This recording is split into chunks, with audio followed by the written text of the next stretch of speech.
Howdy folks, my name is Jacob Hanna, CEO of Coalfield Development and the host of the Change in the Coalfields podcast. Today is episode 3 with Donna Salisbury in Clay, West Virginia. Clay is an important place to me for a head reason and a heart reason. For the heart reason, it reminds me very much of where I grew up, way out Wayne County. Very rural, very beautiful, and has a lot of potential. For the head reason, it has all the right ingredients for catalyzing the tourism economy, catalyzing local workforce development, renovating community buildings. But for the longest time, Coalfield Development's model, I'll show an image here, our model really focused on people, really focused on workforce development, and really focused on working through local nonprofits to do that work. We don't just want to come in guns blazing and say, here's Coalfield, we're taking over, you're welcome. We want to really work through and empower pre-existing nonprofits there. But for the longest time, the challenge for us in Clay and in other counties was there really wasn't a robust network of nonprofits there to work with. There are really wonderful people and wonderful organizations that are doing amazing work above and beyond their capacity or resources. And so wrestling with that dilemma that places like Clay are constantly underserved because of Coalfield's model as it was written, forced us to iterate and innovate and figure out how do we serve places like Clay. Places that have it's a sad statistic, it's stuck with me ever since I heard it. In Clay County, it's got the highest rate of child homelessness in the state. Which is just, I don't know, it's just, I'm not an expert in that. We don't have models for child homelessness, but if we can start to empower parents and families and provide employment and provide stability, it's got to be worth trying something new. So we did try something new, and thus the Solutionist program. So Donna is in our first pilot for our Solutionist program and has done amazing work. And so you're going to hear about how she is really built from scratch and from the ground up a model that starts to address some of those needs for family stabilization, for community resources, for downtown presence. And it's really exciting to be able to say now that we're not only addressing the needs in Clay County, but we're doing it through a local partner. And so I hope you enjoy the conversation we have today and learn a little bit more about the great work happening in Clay through Donna. Enjoy.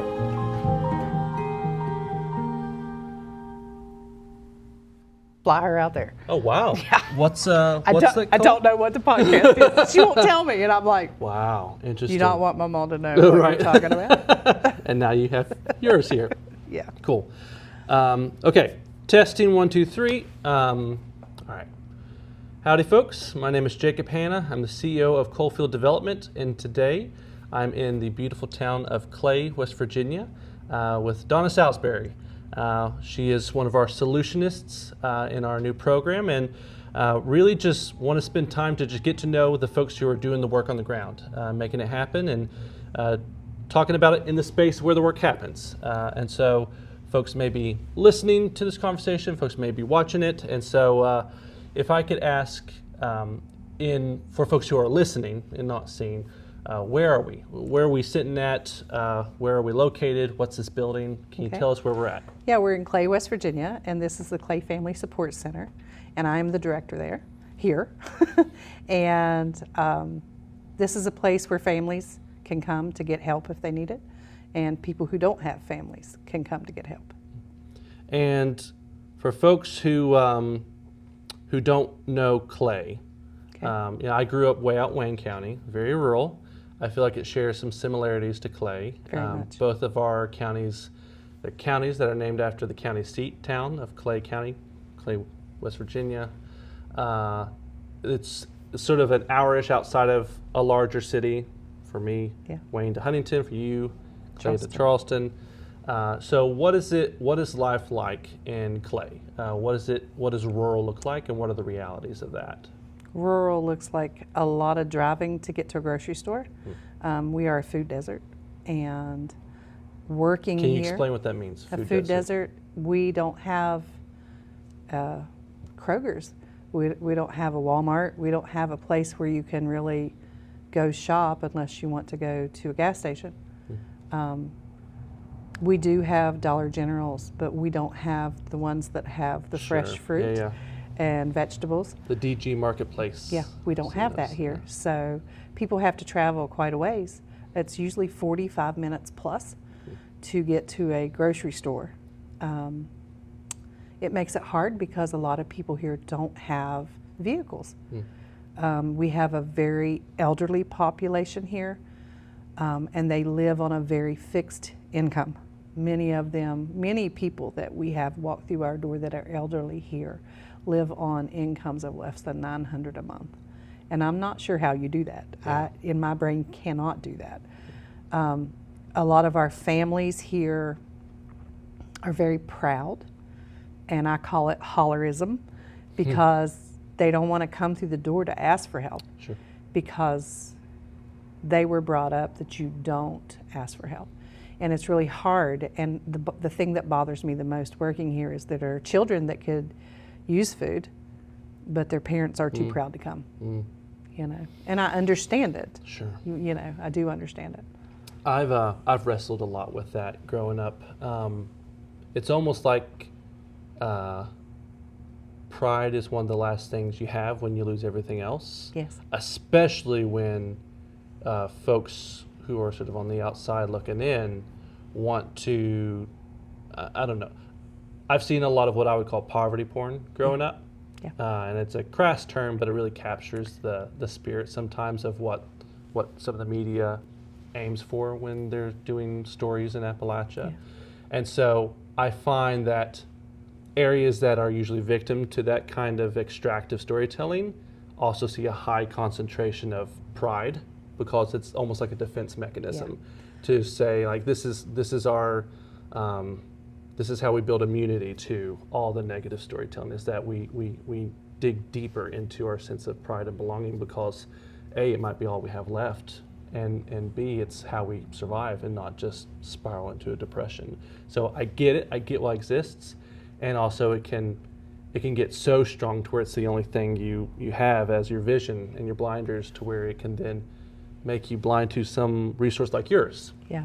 Well, we also have the problem of, it's not really a problem, people who come and say, I don't want to take anything, somebody else might need it. Oh yeah. Mm-hmm. We get a lot of that. Mm-hmm. You know, they don't want to take anything off my shelf because they're afraid some other parent or family needs it. And I have to remind them, there's plenty. There is plenty. I'll let you know when there's not enough. But So it's let's talk still, about what you provide here. I'm gonna bounce around some Okay. of my questions, but like I want folks to know, what is it that you're providing? What are Okay. what are the things? What's the food? What's the service? We have 4 different programs. Our first program and our main program is for people with children 18 and below or pregnant families. They can come in, they can get food, we have cleaning supplies, we have personal care, we have a diaper, we have baby food, we have formula, all those things for families.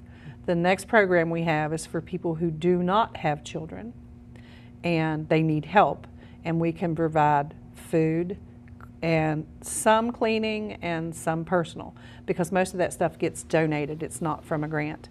Then we have a program for our elderly. We have we get 25 food boxes from the pantry from Mountaineer Food Bank. Okay. And the only way to get in the program right now is for someone to move or someone to die, because we only get 25 boxes. So we have a waiting list of elderly people who wait for that. And then we have just the donation section, which we partner through Mountaineer Food Bank with the Dollar Gens that have the grocery store in them. I see. And the market. I have to travel all the way to Big Chimney to pick up the supplies. But we got a truckload yesterday, and I put it out, and within an hour, all the fresh vegetables were gone. You know, because an hour. within an hour, and it was quite a bit of stuff. Yeah. So that's kind of the 4 programs that we have. Then on top of that, we have training programs. We can teach people, we can help you get a job, we can help you redo your resume. If you're looking for a job, we can get you to the people that you need to get to. We also have cooking classes and cleaning classes. You say we. We. It's really you and one other person, Yeah. isn't it? Well, two of us and a part-time worker. It's just, that's all there is. And It's a we lot. do It's impressive. a lot. Everything you're listing here, Yeah. sounds like, I'm sitting in the middle of a mid-sized nonprofit Yeah. with, a double-digit million budget. No. And we moved 7,000 pounds of food 1 month. But we had In a food desert. In a food desert, we moved 7,000 pounds of food. And our truck, we can't, the way the building is designed, we cannot bring the food in on a pallet. We have to offload it off the truck, off the pallet, bring it into the building and shelf it. And we have some wonderful volunteers that come that day because we do it once a month. And we have great volunteers that come and help us because if it was just the two of us, it would take us hours. Yeah. So you're touching on something there with the volunteers. Yeah. So you talked about some of your coordination comes from Mountaineer Food Bank and from DG and others, but then you also mentioned donations. Yeah. So how much do individual donations help contribute to the inventory? We have a lot of families that just stop in with a couple bags. That's what I was wondering. They just stop in with a couple bags. And we have a lot of mothers that want to share if they have diapers that their child has outgrown. So they will bring in their diapers that their kids are not using. When a baby outgrows baby food, that's one of our number one things they bring in because baby food's not always covered for a lot of mothers. I mean, WIC covers some, but some people are the working poor. They make too much money to get assistance, but yet they don't have enough money to pay their bills. Yeah. So the mothers that help, they know that's who they're helping when they come through the door and they'll say, hey, I've got a donation. And we tell people as long as it's not expired and it's new and it can help a family, yes, we will take it. That stood out to me because when you're describing the economic conditions of the community and just sort of the rural nature of it, and there's not a lot of resources, one may not come to the natural conclusion that, the community that may not have a lot of resources that lives off of $900 a month is, very giving. They are and giving. Sharing and donating. That's just, that's a beautiful thing to me. That's a beautiful thing. We have a lot of farmers in the summertime who bring us produce that they have extra because they know that we're feeding people, especially elder people that can no longer farm, and that I know that being in the food desert and getting fresh produce and it disappearing in an hour is a big statement. Yeah, it is. It is. It's a big statement. What did this community look like 10 years ago? Oh, it's so different. Yeah, tell me. We're on Main Street right now? Yeah, Main Street was productive. Probably not 10 years ago, 15 years ago. Yeah. It was productive. There were storefronts. There were places you could go. You could buy clothes here. You could buy boots here. There were 2 grocery stores within a mile. And 2 like big grocery stores. A closed And CVS? Is that what that is? was a Walmart before it was a Rite Aid. Yeah, and we've lost that. We no longer have that. There's certain things you cannot no longer buy here. I mean, you have to leave Clay County to get them. And clothing is one of them. I mean, the dollar stores do carry some clothing, but if you need a dress shirt, you're not going to find that here. Yeah. And used to be you could go down the street and do that. There were 3 places you could go buy your shoes or buy your shirt. So it's a big change. And the opioid epidemic, just like your county, was just slapped upside the face. Yeah. I mean, when we lost our coal mines, which was a major thing here in Clay County, my dad, both of my brothers, my husband, my son were all coal miners. My dad, his dad, and his dad were all coal miners. Yeah. So it's a long, it's a history for us. And for my son now, he had to move to Philadelphia to get a job. So my grandbabies are no longer here. And it's a long drive to see your grandchildren. And it makes you sad that your kids cannot stay here. They have to be able to be productive and to have a better life. They must leave. So our school systems are dropping because the numbers are dropping. And I go to places like Welch, and I can see that that's right where we're headed. I mean, we're headed right where they've already been. And you hate to see it because the difference in Philadelphia and Clay County. My son knows the one person that lives straight across him, the one that lives beside him. Nobody else on his street does he know. Now, I can tell you every person that lives within probably 5 miles of me. Sure. Every home, who lives there and how many kids they've got and what their kids' names are. Yeah. So we're losing that community. And I hate it. Yeah. I hate it. What does community mean to you? I guess what has it meant and what does it mean now? Because I think there's sort of I even find like the difference between Huntington community and Wayne community. It's just different. Totally I think rural versus urban. Yes. It's got a different kind of Appalachia to it. It's totally and sometimes different. Sometimes there's similarities and that's fine. I prefer sort of I like the comforts and the accoutrements of the city. Huntington and Charleston. Yes. But sometimes it's like, oh man, I miss the unique people of rural communities. Yeah.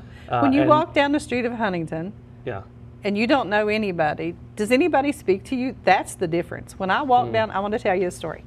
We've always had children live with us from different countries to come to school here. We've had 2 from Germany and 1 from Spain. And we got the 2 from Germany were both boys. And then Ashton, we had to get a girl. So we got Claudia. Claudia came from Spain. And she's here. It's her first time. She's been here 2 days. And I'm like, you want to go to Clay? And she's like, yes, I want to go see your town.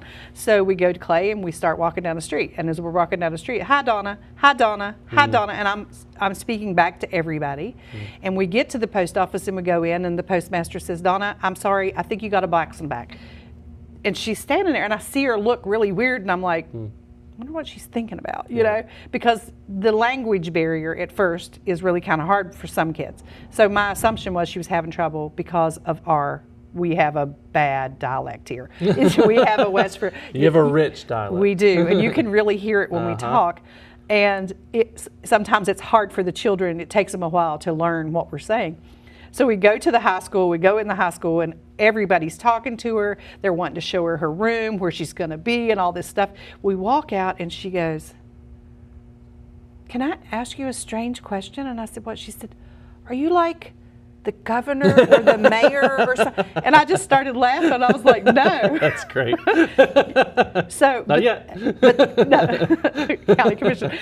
She was really impressed that she said this does not happen because she came from a bigger city in Spain. She said, I don't know people when I walk down the street. So, but it was funny because the whole time she was here, everybody knew her.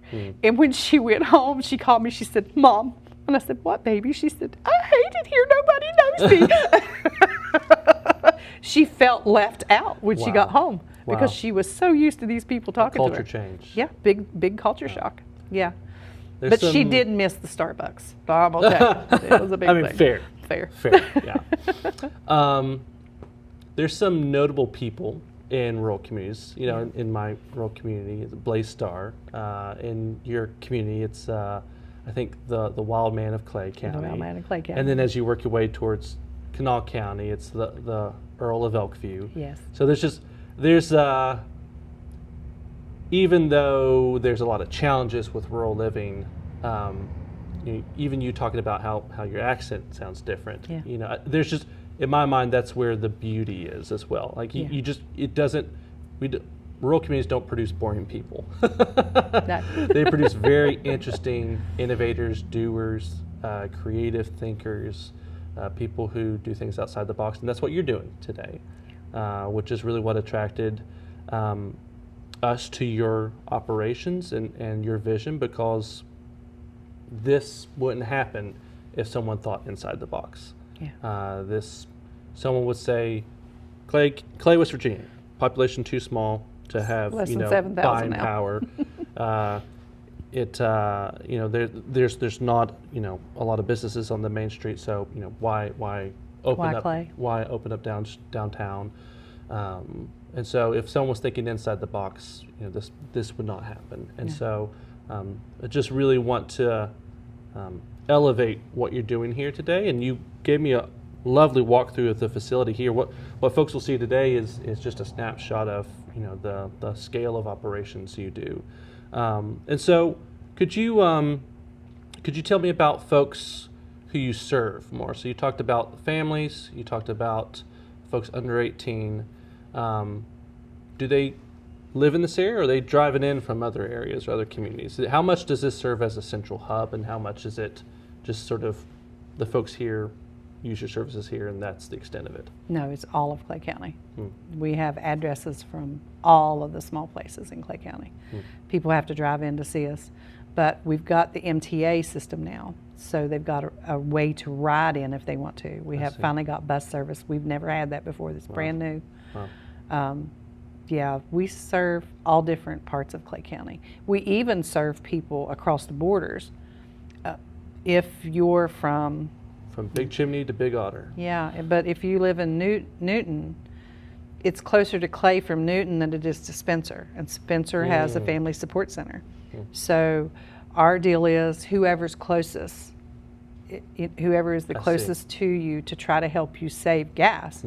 So we do that. We up to Braxton County. We also have Nicholas. And really? Yeah. Wow. Yeah. Wow. We have people from all around Kanawha because it's closer until you get to Glendenning. If you live in Kanawha County, it's closer to come to us. It's in my mind, I was feeling two things as you were saying that. One is all those locations you described, I've been to, and they face similar challenges what you're describing. So there's just a heaviness when I hear, all the need. And then at the same time, I hear all those places and I know how beautiful they are too. Like all those places you just described are just gorgeous. And so, pivoting a little bit to just that side of the topic, what makes you stay? What makes you see this as where do you find the beauty for you? Because I see the beauty all around in different ways, and I'm sure you do too, and different people see it. Different people look at this downtown and see, some person may see something that doesn't look beautiful, and you may see something that looks absolutely stunning because of the potential. So, for me, it used to be the few times I would interact with the beauty of Clay County is on Route 79, driving past the Wallback exit, and you see two what I would call perfectly conical mountains. There is. And in between, there's a beautiful little white church. White church, right in the middle. And it's just gorgeous. In my mind, it's like a picturesque, hand-painted calendar picture. For us, we're home. That's what it means whenever you see that. Yeah. You're home. It's the gateway, literally. It's like these two statues guarding you into home. Yeah, I like that. So for folks who that's their only limited interaction with Clay is just along 79. It's not a whole lot. So what would you recommend folks to do to really dive deeper into peeling back those layers and seeing more beauty behind just passing along on the highway? Well, number one, the reason we stayed was because I could let my kids play outside and didn't have to worry about it. And that to me was a game changer. Yeah. Being afraid for somebody to take your child was never a thought here. We have a farm, and to us, that means everything. Yeah. We raise our own beef. We raise our own chickens. We do all that stuff. We garden, and that means a lot. Yeah. Because I know what my children were eating. I know what my grandchildren are eating, and I think Clay is, because of the people, is what makes it beautiful. Yeah. The people are the most giving people that you will ever meet. They're great, and it's I not wouldn't because wanna, of a wealth of abundance either. No, from that just neighborly love. It sounds like it's holler. Yeah. We call it. It's just holler with us. We don't meet strangers. It's really weird. When I drive home, there'll be 5 people waving me, and I may not know who it is, but you just automatically throw up your hand. Yeah. It's just the way that we are, and I would not want to lose that. I don't know if I had small children now, because things have changed so much. Sure. I would be worried because we didn't have this drug epidemic. We didn't have the dilapidation of buildings. We didn't have these things. So this is all new. Yeah. And losing my son to that epidemic has probably been the hardest, and watching my friends lose their children has been really, really hard. Knowing that there is a better way, we just have to find it. And I think we may have found it. You know, I hope. I see it. Yeah, you know. You've shared with me before Yeah. the loss of your son sort of being a bit of a catalyst Yeah. into this work. Yeah. What does that look like for you? How do you balance how do you balance the weight of what I'm sure must be a lot of grief, frustration, anger, even maybe for just the injustices that your family and the community and the region has faced due to this epidemic, with what is very clearly and evidently a shining and positive attitude that you carry with you every day that just brings hope to your wall is lined with hearts right now.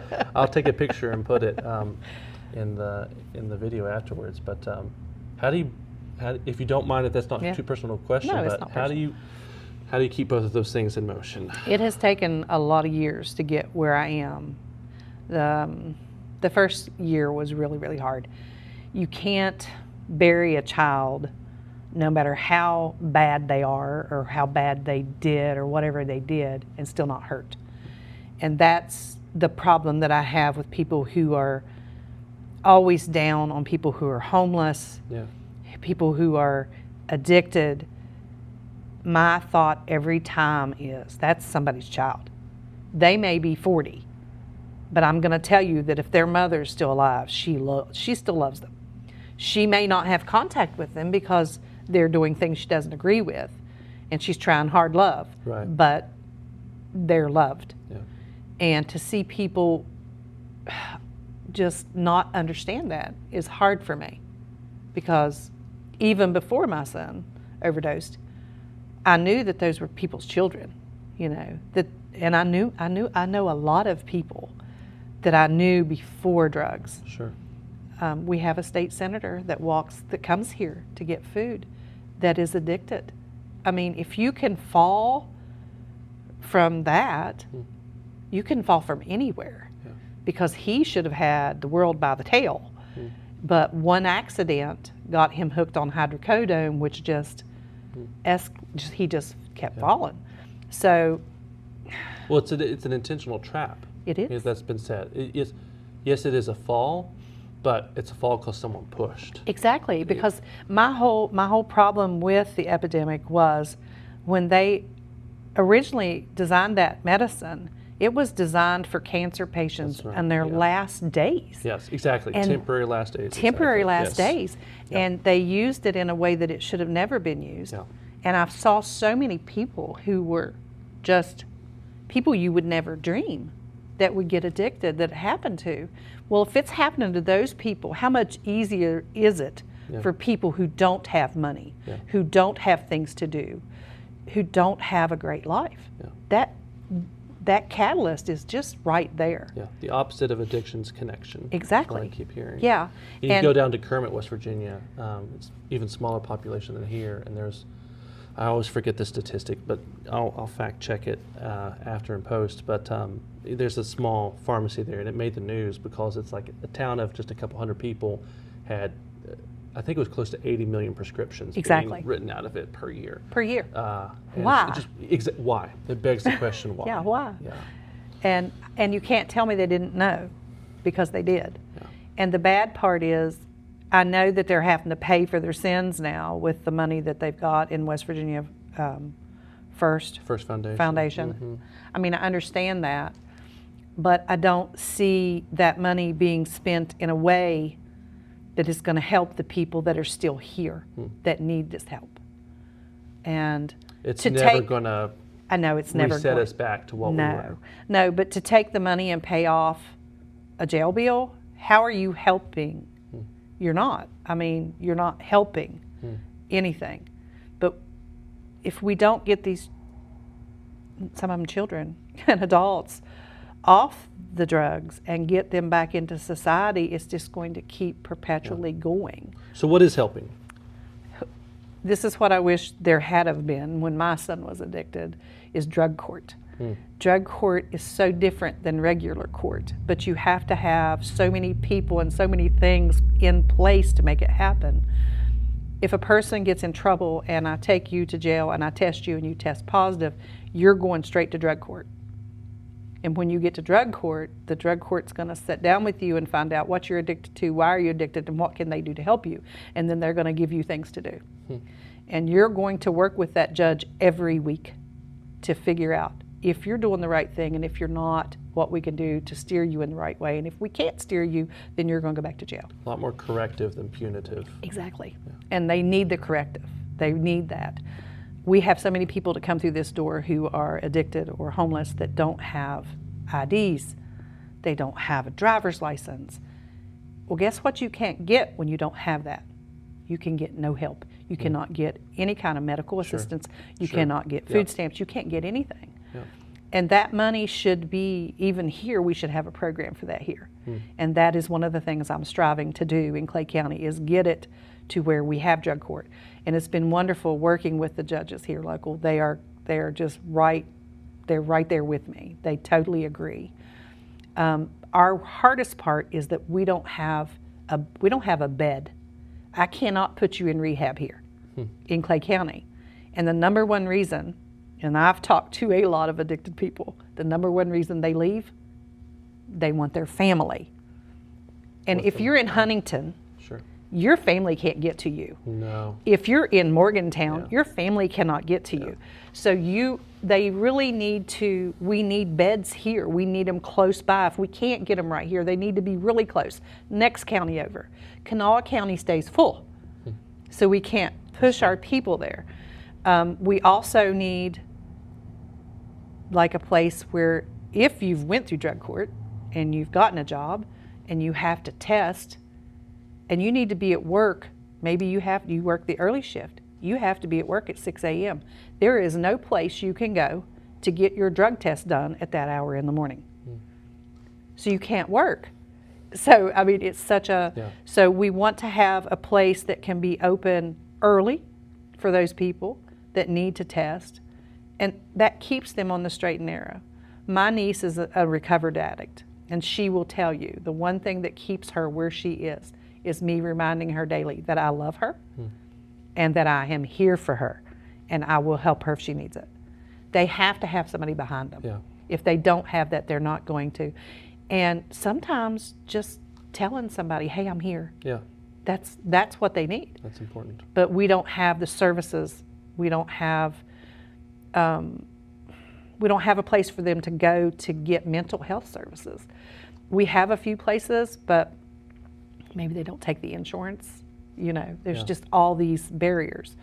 So right now with the Solutionist, working with them, the judges, we're going to get drug court set up first. It won't start in Clay County, but it will start first in Braxton County, because Braxton County already has all those things that we don't have. Just up the road. Yeah.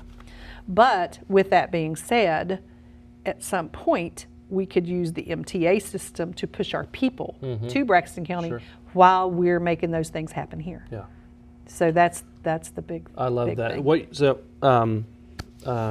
Marilyn Wren, who I work with, she often describes rural communities as a series of gears and cogs, and sometimes rural communities, they have gears and cogs that fit nicely together, and the whole thing just operates and churns. Yeah.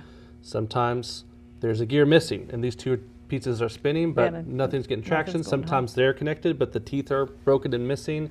And so really what I hear you describing is that you're not trying to reinvent a society. You're trying to piece together some of the missing, broken pieces of a bigger community. You're really trying to figure out how to make a community function, but not try and do it through overhauling a mayoral system or a district system. It's trying to tackle what you can control right now in this space, in this moment. What can I do right now to put these cogs in place to where even if it may not be immediately in Clay, it's a county over, and then we can have our folks transport to that. So I love that, and I want to spend a little time on that, because I think sometimes, even for myself, I think folks can get distraught or just lose motivation when you can't accomplish the exact thing that you want to reach. Yeah. And it's okay. It's okay if it takes a little while to get there, and even if it means going a different direction to help someone else, because it can then come back and really serve the mission you were focused on in the first place. Yeah. So that's brave thinking, and that's not easy to do, especially when you're not, swimming in cash. Yeah. Well, we've been blessed too. Like, I called Roane County. I know the judge over there, and I said, hey, I want to learn about drug court. She said, come on over. So I got to watch somebody graduate from drug court, and it was the most awesome thing that I've ever sat through. And to see that whole family walk out of there together as a unit, you know, and they made it back together. And how many families can we do that with? Right. Yeah, that's I healing. hope it's a lot. What are some of the things you're working on right now? So it sounds like you're establishing some drug court in the county over. You're operating this building. Yeah. You're writing grants. Yes. You want to talk a little bit about some of that? Yeah. Can we talk about CAN? Yeah, let's do it. Okay. So Clay Action Network is the next baby. Okay. So it's going to be a nonprofit here in Clay County. And we already have our board of directors, and we already have our articles of incorporation, and we have our bylaws, and we have everything. But that's no small feat, I'll tell you. There's plenty of nonprofits that I know that it takes a lot to just do all of that. Yeah. So that's impressive. So now we need to send in our 1029, I think's the number, I can't remember. We need to do that, and we want to start writing grants to help facilitate some of these things I've been talking about us needing, and anything else that would help this county. We don't want to put a cap on what we want to do. I know that sounds really weird to kind of think you could just have 8 arms, but I never thought I could do that until I come to see you all. I was going to say, it might be a little bit of bad influence rubbing off on you. It's exactly what that was. When I came to see you all and saw what all you all did, I was like, what? It's awesome. Y'all need a big pat. Big pat. Appreciate it. I think it's trying to do what you're trying to do, which is how do you think bigger than just you? How do you think about an ecosystem? Because if it's just you, you're limited by how many hours you have in a day to help someone. It can't grow exponentially to serve all the people you need to serve. Right. So it's just... and you just have to keep pulling people in. That's right. And pulling people in. This doesn't happen without collaboration. No. And that's what's been really fun of working together, just in the little bit of time that we've known each other, is, we've had our collaborations through the Act Now Coalition, getting to know you, and just sort of hearing the work that you're doing to pull down new grant funding, which is really exciting, funding that a lot of folks are not even aware of.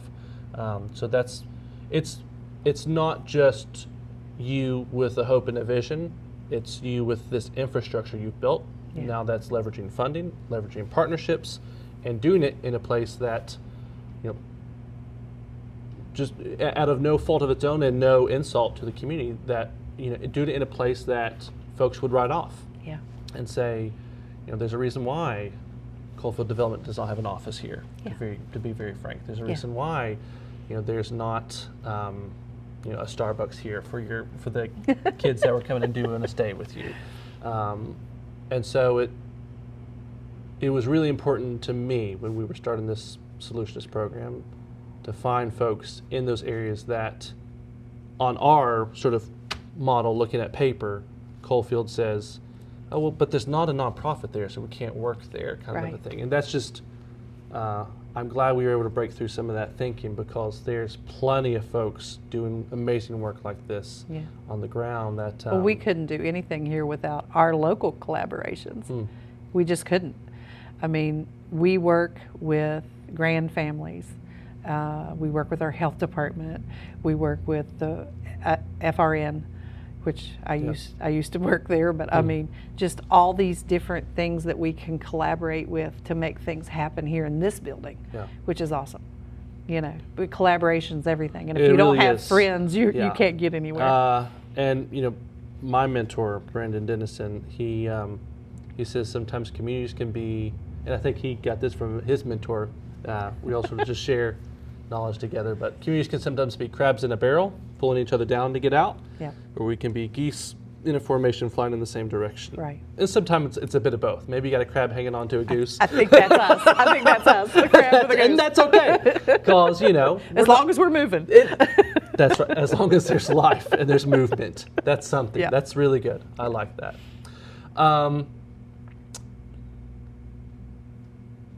Some of the resources. So if folks are listening to this, Okay. maybe they don't know about your program, when are your hours? What can folks expect to receive in terms of supports and resources? Okay. And most importantly, how can folks listening who aren't here connect and support and maybe get involved to that collaboration? How can we invite a goose in come fly with us? fly with us? What does that look like for folks Okay. to maybe receive the supports? But even the bigger question is, what are opportunities for folks to engage with your work and support and collaborate? Okay. So we're open Monday through Friday. Our hours are very weird. We're open 8 to 4 on Monday, and you cannot pick up pantry items until after 1 o'clock because that's the day that we do a lot of paperwork. Tuesdays is our late night for people who work that need to come in after. So we're here from 8 to 6. Okay. And Wednesday and Thursday are 8 to 4, 8 to 4. And then Friday is 8 to 3, but we do not do pantries on Fridays. That is because we've got a lot of our other things that we do that day. Just restocking shelves with 2 people. I wish we could be open every time the light was on, but we have to shut it down long enough to restock our shelves. I used to be the mayor of Corvista, and my role was to I started a food bank, food pantry, in collaboration with the food bank. And it takes a lot of hours just to drive and pick up the stuff, unload it, stock it, inventory it, put away the equipment. Like that's your whole day. Yeah, and our big thing is because we're grant funded with multiple grants, and then we have donation items, and then we have USDA, and everything has to go on a special shelf that says where that product was bought from. You know, so that takes a little bit more time. I mean, we don't care to do it, but it does eat some time to make sure, because you've got a box and you're like, oh, you got to go look to see how did this get paid for before you can put it away. Yeah. Now, the other question you asked, I do not know how to answer this. I don't, I mean. Yeah, it's tough, right? It is tough. I mean, how can you help us? Yeah. I mean, if you want to come and donate stuff, that would be awesome. Sure. You know. So, you know, a couple things come to my mind. It sounds like you're doing a lot in logistics. Yeah. You're driving around, you're moving people around. Yeah. So if there are folks listening that say, hey, I own a fleet of vehicles and this one's retiring. It's not a brand new vehicle, but it's good enough. Would you be interested? I could see. Yeah, because we don't have one of those. We use our own personal vehicles. Well, that there sounds like, you know, maybe an opportunity, whether it's like, would a refrigerated box truck be better than just like a passenger van versus a vehicle, like a sedan? Yeah, it'd be great to have a refrigerator box. That would be awesome. Okay. Even a box truck would be awesome. Yeah. And then, you know, you mentioned Mountaineer Food Bank and collaborations with others, DG. If you had more food, would you be able to store it? Well, I mean, the building too, like the building storage. You know, I think there's right now we've only got one commercial refrigerator, and sometimes when we pick up from DG, it gets packed. Yeah. So that's the next thing we're going to have to purchase is another refrigerator. We like them to be commercial because they stay colder. Yeah, and they run a lot better too. They're more efficient. We don't need freezers right now. We've got 2 of those, and we were blessed with shelves not too long ago. Good. So, yeah. This building itself, you're hoping to get more upgrades to. Yeah. You may not have AC. We don't have AC right now, and our furnace, our back furnace, the front furnace is okay, but the back furnace, they came and worked on it the other day, and he worked on it last year and told me it might not make it through last year, and he came back and said, well, Donna, we're shooting for another year. So, you know, that's a big issue. And not uncommon. Yeah, and working in this building is metal, and I don't know what we're going to do this summer. When it starts getting hot, it's going to be bad. You know, and it's going to make the freezers and the refrigerators run work overtime. So they're not going to. Going to skyrocket. Yeah, everything's going to be bad. So. Okay, noted. And I think maybe that's least we can do is put it out there, Yeah. you know, and see what we can maybe try and pull down together as Yeah. a resource. Any last things you want people to know about your work before I give you sort of like a fun, rapid round of questions? Can I tell them what I'm getting ready to do? Please. So I have decided to run for county commission in Clay County. It's pretty sick. Yeah, I think I've lost my mind. This being said, I have not missed a county commission meeting, I think 3 times in the last 2 years. Wow. And only because I feel like that is the #1 place that can help my county. You know, they can go after dollars that nobody else can go Sure. after. Sure. And I do have a big background in writing Yep. grants and administering them and budgets and all that stuff. And I think, I know I would be very good at the job. I'm pretty personable. The proof speaks for itself for me. Yeah, but that's my next goal, along with Solutionist, Sure. is to become the next county commissioner in Clay County. That's amazing. Yeah, If I was here, you'd have my vote. thank you. That's really exciting. Yeah, And it feels, I don't know, I could rabbit hole into local politics all day long. Some folks, sometimes they just run to run. yeah. And I'm not running to run. Some folks, it feels like a natural next Step. level, next next step of just service. Yeah. You know, you're sort of exactly. you reach sort of the boundaries of your current level of service, and how can you keep doing that, but then expand and reach another level. So that feels right to me. Yeah. Okay, some fun stuff. Okay. For the poor souls that don't know about Legacy Foods Bakery, Oh my. like I didn't know. You not didn't long know about ago. Legacy. Yeah, I got educated. What would you recommend they try when they visit? Well, everybody eats the pepperoni rolls. It's really good. I mean, That's the I'm going to number, get some yeah. flack for this, Yeah. but it's probably the best pepperoni roll I've ever had so Thank far. you. Thank you. Yeah. I love their pasta salad. Like, Okay. Okay. we try to order at least once a week from Legacy. Okay. And And they deliver. That's They what they told deliver. me. They would deliver all the way down to Mingo County. is what they told me. here's the delivery charge. It's a secret. Yeah, it's a secret. Y'all can't know what it is. What else would I order? Dwayne makes some awesome potato soup. If you ever get to try his potato soup and cornbread, please try Wow. it. Yeah, it is Okay. awesome. You heard it, folks. It's worth the trip, truly. is. I am a sucker for local festivals, Okay. and this is just me using you as my free therapist right now. But I was sorely disappointed when I attended the Strawberry Festival in Buchanan, West Virginia. I still love Buchanan. It has amazing little downtown. I love Stone Tower there. But I was sorely disappointed when they had the Strawberry Festival and not a single fresh strawberry to be found in sight. And it wasn't even held in the right season. I was getting ready to say, it's Yeah, not it's not the even right the season for it. But I get it. Like it's become more about like, you know, a parade and good weather and kids coming out. And Yeah. I understand the nature of it. It's just like, man, I want a good strawberry want on the Strawberry strawberries. Festival. So when I come to the Golden Delicious Festival, which was discovered here, Yes. The The first Golden Golden Delicious Delicious apple? was, yes, on the Mullins farm, yes. and there's a festival here, correct? Yes. How Sep- should I set my expectations? Third weekend in September. Okay. You can get, because of last year, we had apple donuts, and they were made in apple cider, Ooh. Okay. which was pretty that awesome. sounds really good. Pretty awesome. And then we had a lady who made apple fritters, which are Nice. awesome. That's good. And one gentleman made cotton candy in apple flavor. That was a new one. Well, when you become commissioner, Yeah. Please make sure there's an actual Golden Delicious apple at the festival. Those sound like amazing dishes. We do. It's We- the same thing yeah. as the Strawberry Festival. They made strawberry dishes. Yeah. I want to taste just a good old Oh yes, Golden we Delicious have apple. boxes of apples. Oh, You can okay, you can perfect. get those right at the Perfect. courthouse. Thank you. Boxes of apples. So I'm going to change this question. I was going to say overnight you became mayor, but let's say overnight you become commissioner. Mm-hmm. Congratulations.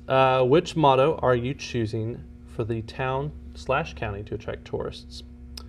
Clay, like the person, not the soil. Clay, it's what we're made of. Get clayed.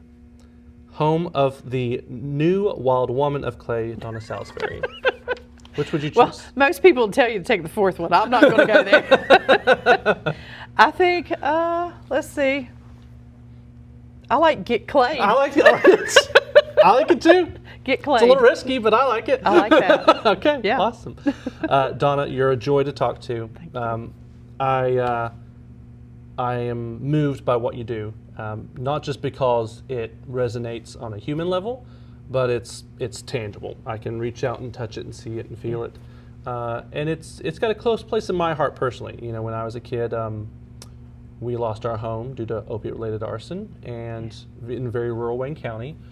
And the first thing that happened afterwards is the community reached out and provided blankets because of the fire, and food and toys, and it was just, it made it very evident to me what love looks like, what community looks like, what service looks like, and you're doing that.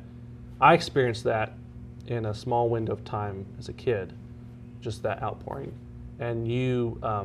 That's your everyday job here. Yeah. That's amazing.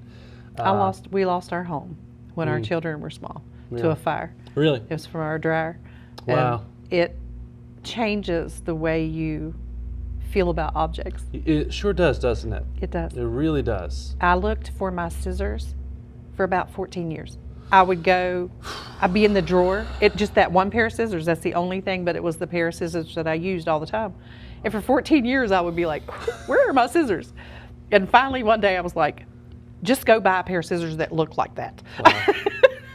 Wow. But the outpouring here was the same. Like, people came, they brought clothes, they brought pillows. They just did all these things to try to help us get back up on our feet. And you don't forget that. You really never don't. forget. You really don't. And I think that makes you a giving heart because you were gave to. I think that's part of it. I think so too. Yeah. And I think it changes how you treat people too, because you know what's important. Yeah. The scissors aren't important. They aren't important. They represent something. They represent mourning of what you've lost. And what you don't have anymore. That's right. Yeah. And that's I don't throw this word around a lot, but that's trauma that you opening that drawer is you trying to wrestle with loss in a way, is what I'm hearing. But it also really emphasized, it's very evident to me, the wellspring of love that you have for people, because you know what emphasis it has. If you would have lost family in that fire, that's what I always think about all the time when I think about our fire. We have 7 siblings, Statistically, we should have lost one of us, in that, and we were blessed not to. And it just changes how you view what you put your importance on. And it's just, the deep is calling out to the deep here, and I really value that, and I really appreciate it. And I'm going to end with a corny way of doing this type of, calling back to my YouTuber roots. Is there a hashtag or a website or contact information? What's the best way for folks to reach you if they want to get to know you or talk to you more? The best way to know about the center would go to Clay Family Support WV on Facebook. Okay. To reach me, I guess you just call my cell number. Y'all ready for this? Oh, I'm so stupid. 304-880-8110. I love it. That's my cell number. I mean, you can reach me there. You can text me there. You can ask me questions. The day I became CEO of Coalfield, I did that in front of 400 people and gave out my cell as well. You know what I'm talking about. Exactly. Yeah. I give it out anyway. That's right. There's a decline button if you need it, but most of the time I'm the person that's like, hey. That's right. That's right. Donna, thank you so much. Thank Appreciate you. Thank you for your time.